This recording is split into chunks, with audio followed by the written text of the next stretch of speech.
kognisi dalam pemahaman lintas budaya. Nah, sebenarnya apa sih pengertian dari kognisi itu?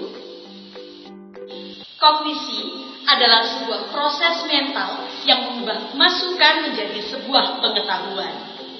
Nah, ketika kita berbicara mengenai kognisi, tentunya tidak akan lepas dari yang namanya intelijensi. Menurut teman-teman, bagaimanakah sebenarnya indikator dari seorang anak yang memiliki intelijensi tinggi? Wawasannya luas, mudah memahami, mau berbagi ilmu. Sebagian dari kita mungkin mengira bahwa wawasan luas dan mudah memahami adalah indikator dari seorang anak yang memiliki intelijensi tinggi. Namun, tahukah Anda bahwa indikator intelijensi itu tidak sama di negara yang lain?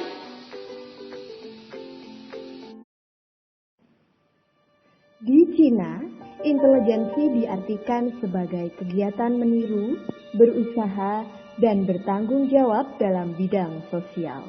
Kemampuan kognitif bukanlah hal yang utama di Cina. Masyarakat Boule justru menganggap anak-anak yang tangkas secara mental dan suka membantu tanpa harus disuruh adalah bentuk intelijensi yang sebenarnya.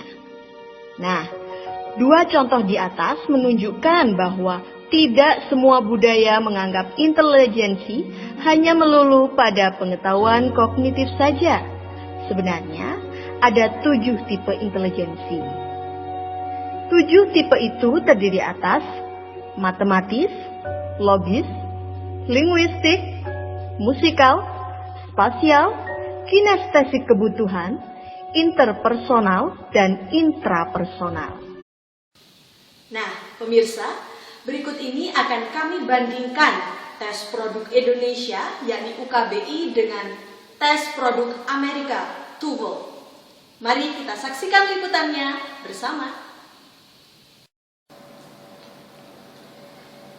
Uji kemahiran berbahasa Indonesia adalah sarana pengukur kemahiran berbahasa Indonesia.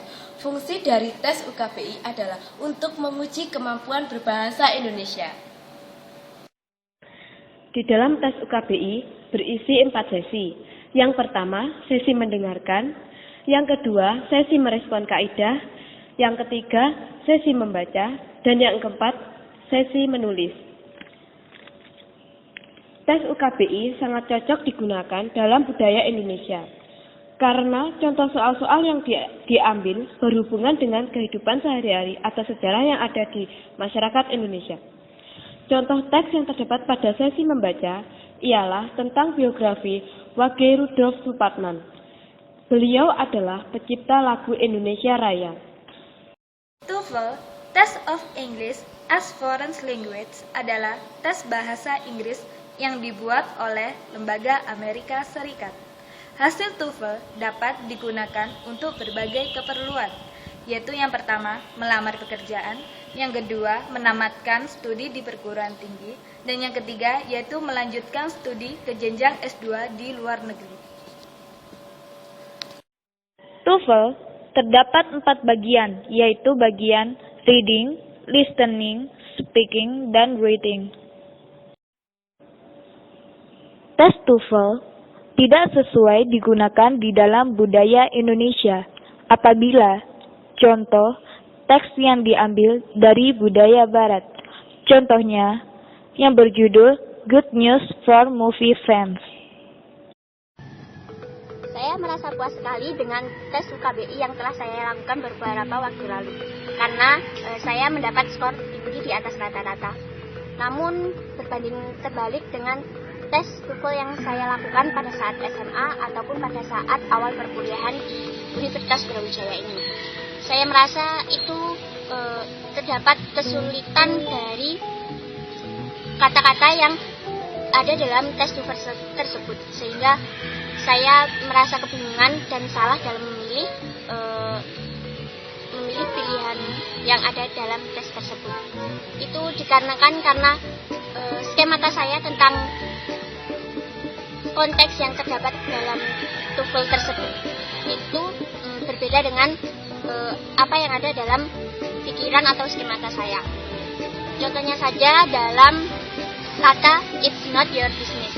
Nah, menurut saya itu berarti itu bukan bisnis kamu dalam artian bisnis perdagangan atau lain sebagainya. Tapi setelah kembali it's not your business itu berarti itu bukan urusan kamu. Nah, dalam konteks itu sangat berbeda sekali dengan skemata saya dalam memahami bahasa Inggris. Sehingga saya mengalami kebingungan dalam memilih pilihan ganda yang terdapat dalam tes TOEFL tersebut, yang menjadikan skor nilai tes TOEFL saya itu di bawah rata-rata.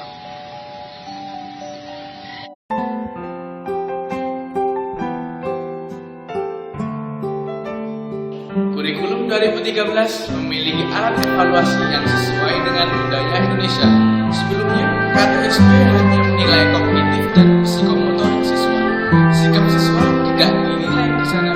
Padahal sikap, tingkah laku, dan alat telah menjadi satu dengan budaya Indonesia. Untuk itu, K13 memunculkan satu ranah baru selain kognitif dan psikomotorik, yakni afektif. Maka dari itu, K13 benar-benar sesuai dengan hakikat budaya Indonesia.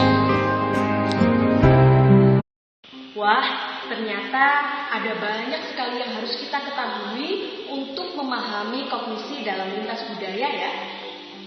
Kalau boleh saya simpulkan, yang pertama, kita harus paham bahwa indikator kognisi di berbagai budaya itu berbeda-beda. Jadi jangan pernah menilai atau menganggap bahwa sebuah budaya itu memiliki nilai yang buruk dalam sebuah tes. Kedua, sebelum kita membuat sebuah alat ukur atau tes, hendaknya kita merancang terlebih dahulu dengan beberapa pertimbangan untuk menyesuaikan dengan latar belakang budaya dan masyarakat tersebut. Demikian tadi pembahasan kita mengenai kognisi dalam pemahaman lintas budaya.